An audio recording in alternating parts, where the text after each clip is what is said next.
Good morning, everyone. Welcome to Brands Hatch for day 2 of Ginetta Finals weekends. 2 more races apiece for our 3 Ginetta Racing Championships. And certainly in the case of this championship, the Ginetta Juniors, a championship that could be won this morning, but may well end up going to this afternoon's third and final race of the weekend.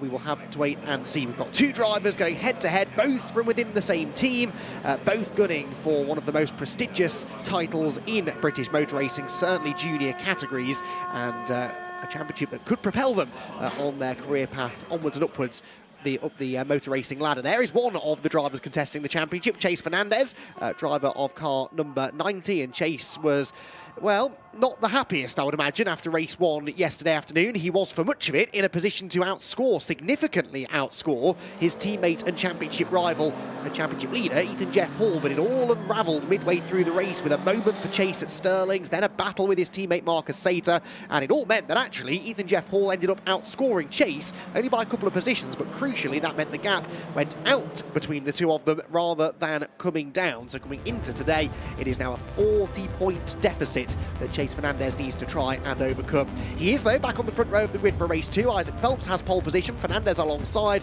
with Ruben Dan, the Aussie, and Charlie Hart now mathematically out of title contention, starting on row number 2.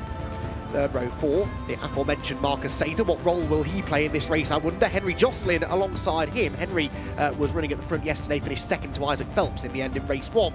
Then championship leader Ethan Jeff Hall. 7th on the grid isn't great, but it's 2 places better than he started yesterday. He's got Archie Clark in the Elite Motorsport car for company on row 4, and the 5th row is shared between Jude Peters and James Ellis to complete the top 10. 6th row of the grid for Colin Cronin and Torrin Byrne. Colin winner at Donington last time out, Torrin Byrne for race performance alongside. Then Alfie Slater and Tom Ingram Hill. Alfie was again a front runner yesterday, ended up on the podium in fact at the end of the race. What can he do from 13th, I wonder? Ethan Carney and Felix Livesey are together on row number 8. The 9th row then is where you find Harry Moss and Jack Robinson. And at the tail end of the field, as she was yesterday, is Holly Mile.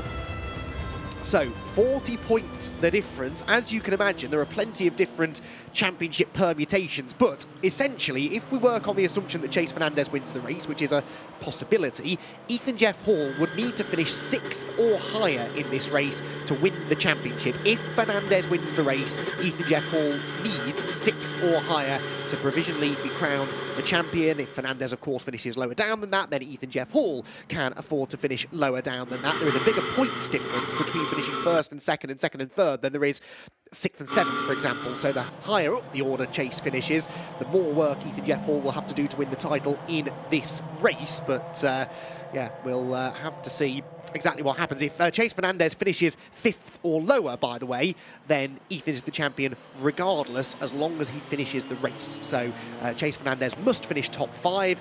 Ethan Jeff Hall will be doing everything he can, of course, to make sure that that doesn't happen. Now, yesterday, Chase Fernandez did not finish in the top 5. He was only 6th yesterday. So the chances of that happening, I guess, are reasonably high. This is Ginetta Junior racing after all. It tends to be fairly fraught and frenetic, as it was yesterday. But Chase, I think, will be kicking himself for that little mistake that he made. He was challenging Isaac Phelps for the lead, actually, having made some good moves up through the order after a poor start. He was challenging Isaac for the lead into Surtees, went up the inside line and just lost it on acceleration.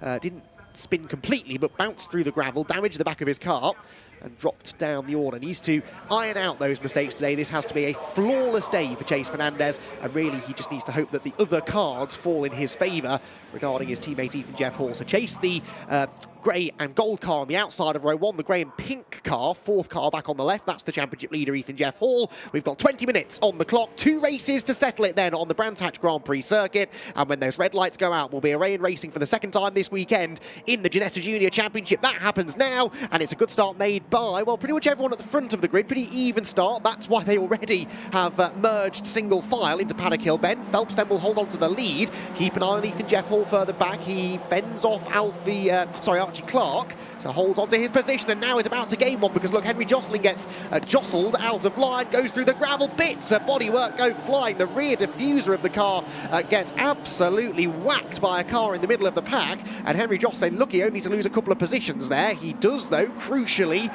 drop behind Ethan Jeff Hall. So Ethan Jeff Hall now inside that top 6. On board here then with Charlie Hart. We're at the inside of our Elite Motorsport teammate here, Ruben Dan, and going for third position with a grandstand view. Look at the lead battle ahead of us. Chase Fernandez swinging out wide into Surtees to get the good exit, and a good exit he gets. Charlie Hart is into third, but Fernandez is going for the lead. Isaac Phelps, also an Elite Motorsport driver, remember, is not going to want to make this easy for Chase, regardless of championship permutations. Phelps just wants another win, and he will for now hold on to the lead. Chase Fernandez desperate to get back to the inside line to keep Charlie Hart from getting up the inside of him. So it is Phelps the leader, Fernandez second, Hart third, everyone else trying to be fourth. Ethan Jeff Hall is in the middle of that group, and he's got Archie Clark back up the inside of him now, and he's on the grass and he's in the gravel. The championship leader off the road at Westfield and plummeting down the order. That's exactly the kind of situation that Ethan does not need to get himself involved in. Outside line, coal ties. Phelps is on, Jocelyn's off the road again, look, and bounces back on up the inside of James Ellis, but Ethan Jeff Hall this time, the one making the early mistake.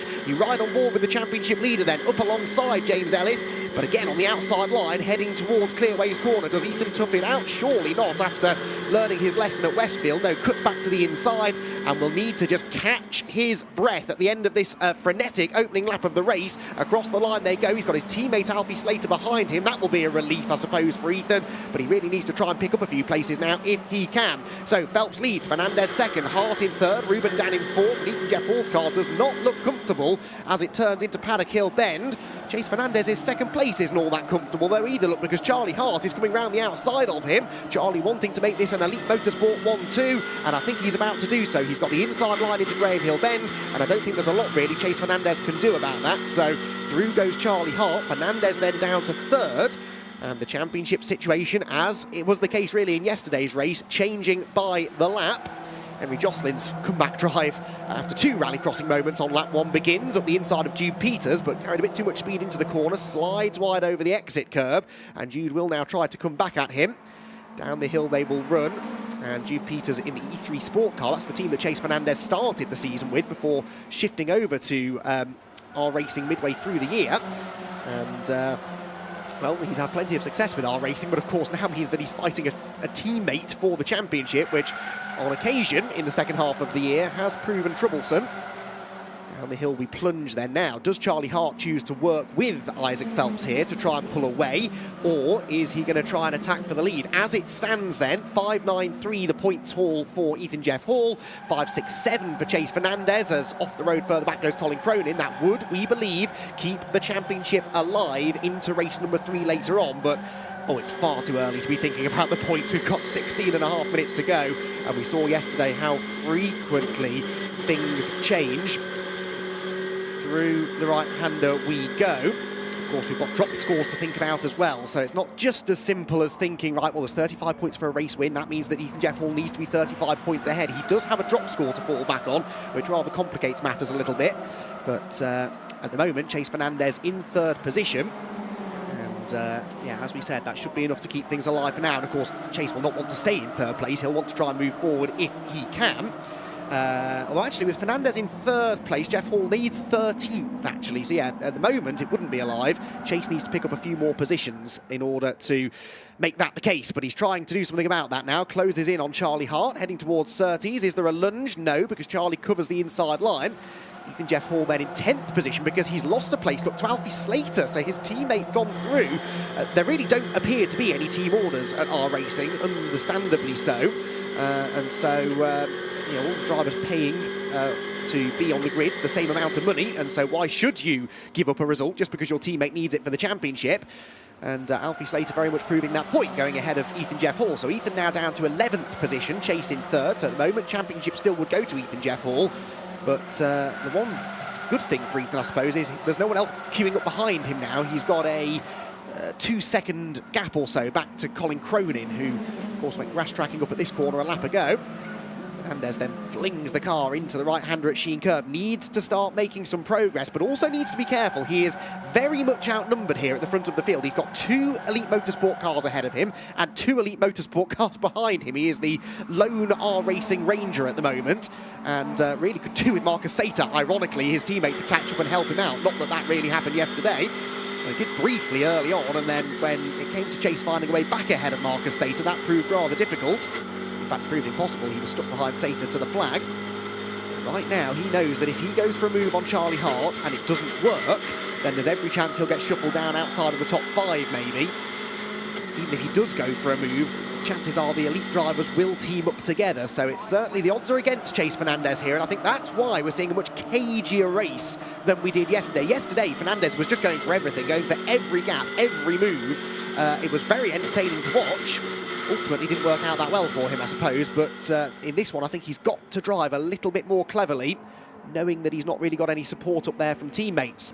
Further back, look, Alfie Slater has now got ahead of James Ellis, so Slater up into 9th position. That did not allow Ethan Jeff Hall to go with him, but it does now put a car between those 2 other R-Racing cars in the lead group. So, 35 Isaac Phelps leads, 50 Charlie Hart second, 90 Chase Fernandez in third. Needs to do better than this, with Ethan Jeff Hall down in 11th position. Chase needs at least 2nd place, I believe, to keep the championship alive. So he needs at least 1 more position out of this race in order to take the fight to the last round. But actually, look, he's now in more danger, would you say, of losing a place than he is gaining one. Ruben Dang closing right in on the R-Racing car as they plunge down through Dingle Dell, up the other side through Sheen Curve. Full commitment, blind right-hander over the crest. The road comes up to meet you on the exit. And then just as you're catching your breath after that roller coaster ride, you've got to pitch the car into the cambered left-hander at Sterling's and try to carry the speed down the straight, under the bridge and into Clearway's corner. This is Clearway's corner, another tricky corner. There isn't an easy one really here at Brands Hatch. Again, the cars look, they get really light over that crest. And Charlie Hart with a beautiful 4-wheel drift off the corner. Hasn't yet shown his nose, has he, Charlie? Hasn't really shown much inclination to challenge his teammate for the lead, and again, doesn't look to the inside into Paddock Hill Bend. So Isaac Phelps, for now, pretty secure as the leader. You do kind of get the feeling that this race is not going to erupt into life unless either Chase Fernandez tries to do something, which he'll have to at some point, or Charlie Hart has a go at Isaac Phelps. That could be the catalyst for a bit more action, but right now I just think Chase Fernandez is a bit too afraid of the elite motorsport cars ganging up on him to really try and make anything happen. He's had a good run through Graham Hill Bend though. Down the back of the pits, is he going to try and have a look into Surtees? It's such a difficult move to make this though, because you lose momentum on the exit. And yeah, didn't even think about it, did he? Carries the speed through the corner, gives Charlie Hart a bit of a helping hand at the apex, but no harm, no foul. A little bit of paint traded. But look, it didn't really help Fernandez's momentum over the hill, did it? Down Pilgrim's Drop into Hawthorne. Now this time Phelps is going a bit more defensive because look, Charlie Hart wants to go through. Right, this is it. Charlie Hart is now trying to find a way past Isaac Phelps. I'm pretty sure he's been sort of settled in behind working with his teammate up until this point, but now wants to make something happen. And Chase Fernandez can see this is his opportunity. Good run through Westfield. Is there a gap on the inside? No, not for him, but there is for Charlie Hart because Phelps ran wide. So Hart going for the lead, and Fernandez will try to go with him. Gives him a shove into the right-hander at Sheen Curve, and he's gone second. Fernandez goes second. 2 places lost for Isaac Phelps. That was beautiful racecraft from Chase Fernandez. He read the situation perfectly, and look, his teammate is also making some progress as well. He has gone past Archie Clark, and Henry Jocelyn trying to do the same thing. So suddenly things do burst into life as we approach half-race distance. Chase Fernandez into 2nd position, but Isaac Phelps wants that 2nd place back. Look, has a tighter line out of Clearways and Clark Curve, and he's got back alongside the R-Racing driver into Paddock Hill Bend. I think Chase will jink back in line behind him so that he doesn't allow Ruben Dan to come through. So 1 up, 1 down for Chase Fernandez. Here comes Ruben Dan. Meanwhile, on Fernandez, that was a late lunge at Paddock Hill Bend, and Chase is now in danger of getting hung out to dry. Sater makes it 3 abreast, and this is now all starting to fall apart again for Fernandez. He tries to close the door. There's lots of contact turning into Druids, but Chase Fernandez just can't get back to the inside line. Dan goes through, Jocelyn goes through, Sater goes through, and Chase Fernandez's championship hopes are slipping away. Only half a lap after he made what looked like a really definitive move up at Sheen Curve, all of a sudden he's way down the order. There is more finger waggling from Chase Fernandez, probably not the last we'll see of that in this race, but he now needs to try and well, just go for it. He has got nothing to lose right now, Chase Fernandez. He needs to get into the podium places. Realistically, we think he needs 2nd place out of this race as a bare minimum. And right now, he finds himself all the way down behind Ruben Dan. So that is going to be in, I think, 6th position. Yes, it is 6th place. Archie Clark behind. Interestingly, Slater, Peters and Ethan Jeff Hall have slipped down the order a bit, but Ethan is into 10th place now, so into the top 10, having got past James Ellis on the last lap. doesn't look that likely to gain any more places. So, oh, Ruben Dan was off. Ruben Dan was off at the top of shot. That was going to give Fernandez an opportunity, surely, to gain one more place. Ruben Dan slipping wide, 2 wheels on the grass. And yes, I think Fernandez and Archie Clark have gone through. So Ruben Dan, the yellow and black car, making a mistake. Fernandez up into the top 5. Well, if he can pull this off and take the championship fight to the last race, then this will be a heck of a drive from Chase Fernandez. Ethan Jeff Hall, in fairness, has now caught up to Jude Peters and Alfie Slater, I would say. So there's a chance maybe that he would pick up a few more places. There is the championship then as it stands at the moment, with still plenty of time left in this race, of course, but as it stands, it would be 36 points the difference between the two of them. That needs to come down, and it needs to come down by quite a bit if Chase Fernandez is going to have any chance of the championship. Around Paddock Hill Bend comes this next group of cars, at the back of which is the points leader Ethan Jeff Hall. You ride on board with him now, and Jude Peters is getting all defensive against the points leader into Druids Corner. Jude Peters then with Alfie Slater just ahead. In this R-Racing sandwich as the lead group heads towards Surtees. So Charlie Hart, out of all of that, of course, got the lead. Let's not forget that. That was a good bit of driving from Charlie out of Westfield Corner that sort of triggered all of that action.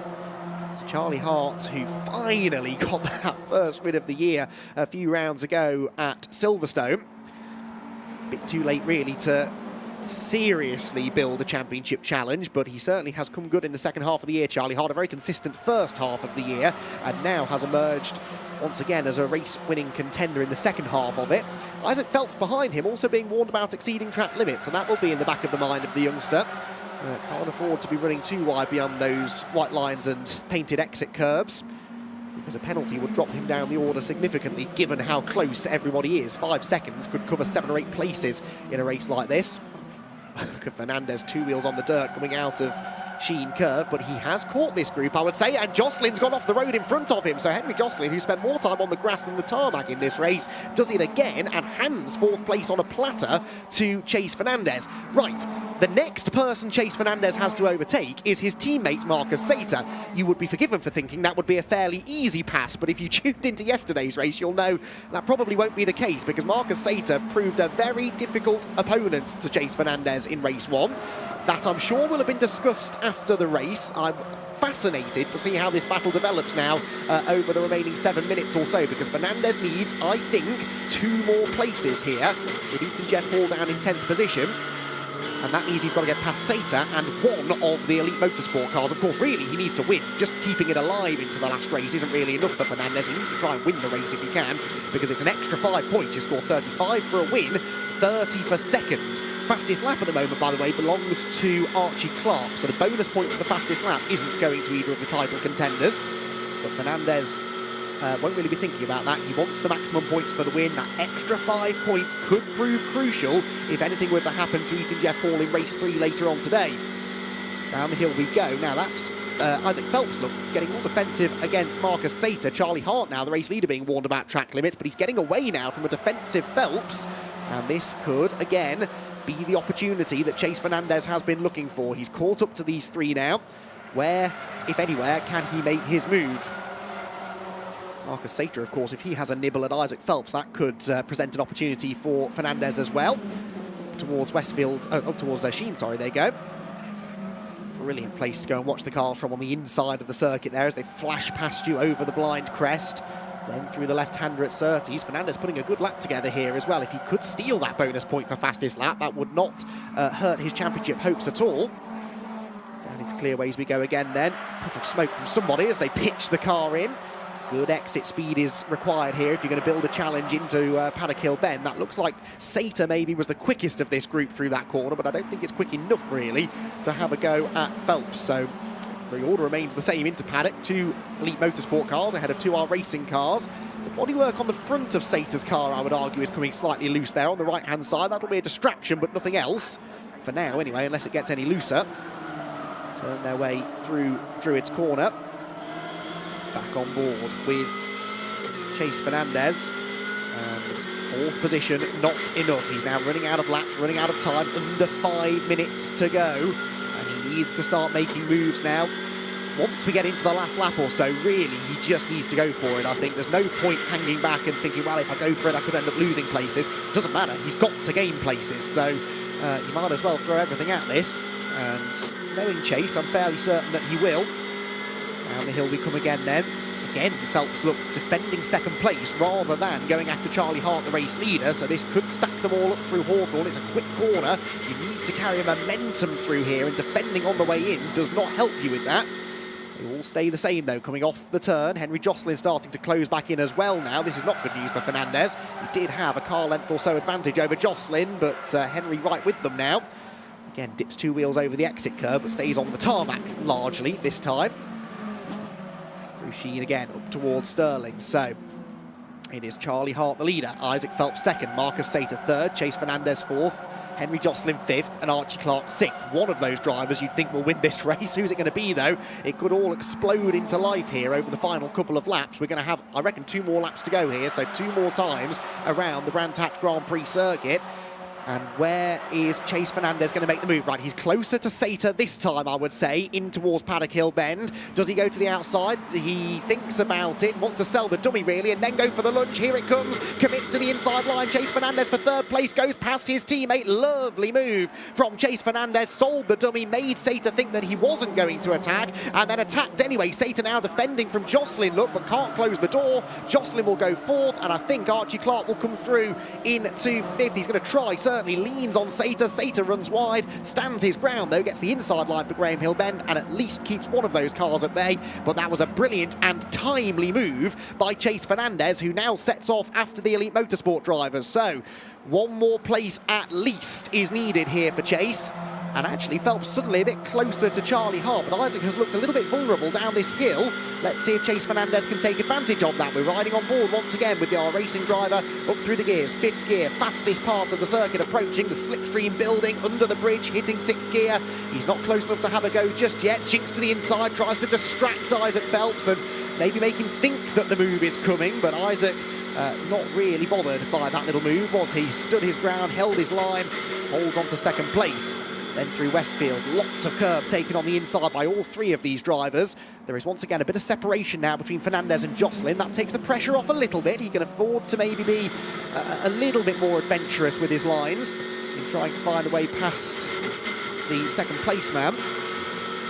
Maybe Paddock Hill Bend again is going to be the opportunity then. Out of Sterling's, under the bridge, towards Clearway's corner. There's been a 5-second penalty given to somebody. I think that might have been Harry Moss, maybe. Yes, it was Harry Moss for exceeding track limits. First driver to get a penalty then in this race. Right then, across the line we go to begin the final lap of the penultimate round of the championship, and Chase Fernandez has got to get on with this now. He's not close enough though, is he? Not close enough to Isaac Phelps heading into Paddock Hill Bend. Opportunities now starting to run out for Fernandez. He's a good run through Paddock Hill Bend, which he gets sort of behind Henry Jocelyn. Look, has got Marcus Sater all over the back of him into Druid's corner, but Henry Jocelyn defends the inside, holds on to 4th place. Archie Clark now sees a chance to go to the outside and doesn't quite make anything of it. Ethan Jeff Hall, by the way, in 9th position now, has gone past Jude Peters. So Ethan Jeff Hall into 9th position, which means that actually, even if Fernandez was second, I now think that would be enough for Ethan Jeff Hall. If Fernandez is second, Jeff Hall needed 9th or better. Now, of course, Chase won't know this necessarily. Hopefully, he doesn't think that 3rd or even 2nd is enough. At this stage, I think Fernandez needs to win the race, and he's only got half a lap left to find a way past both Elite Motorsport drivers. You'd have to say it's going to be an unlikely task, but he's going to throw everything at it. So up towards Hawthorn, or down towards Hawthorn they go. Defensive line taken by Phelps. To the outside on the way in goes Fernandez, looking for the better exit, but the better exit doesn't really come. And now you'd have to say Charlie Hart getting a way out in front as well. It's not looking good for Chase. Gets a good run out of Westfield up the inside of Isaac Phelps. There's contact, but he keeps on coming, and here comes Fernandez for second place. He tried to time the switch back to perfection. He goes through, but I don't think that's going to be enough. I think he needs the win, and actually second place is not guaranteed. Phelps comes back at him round the outside into Sterling's, tries to carry the speed. Surely Fernandez will show him the edge of the road, which he does, and they will still perhaps be side by side down into Clearway's corner. Yes, they are. Fernandez on the outside. Surely there's no way he hangs on to second place here. The win is going to go go to Charlie Hart. What's going to happen behind? It's Phelps back to second. It might even be Jocelyn back to third. They're all together heading for the line. Charlie Hart already hand out of the window celebrating the win. Second for Phelps, third to Jocelyn, I think, and fourth for Fernandez, although that has changed, possibly because of a track limits penalty. Here, though, comes Ethan Jeff Hall, and I think that 9th position will do it. Fernandez was third, which meant that Ethan Jeff Hall needed 13th or better for the championship, and finishing in 9th position, I think Ethan Jeff Hall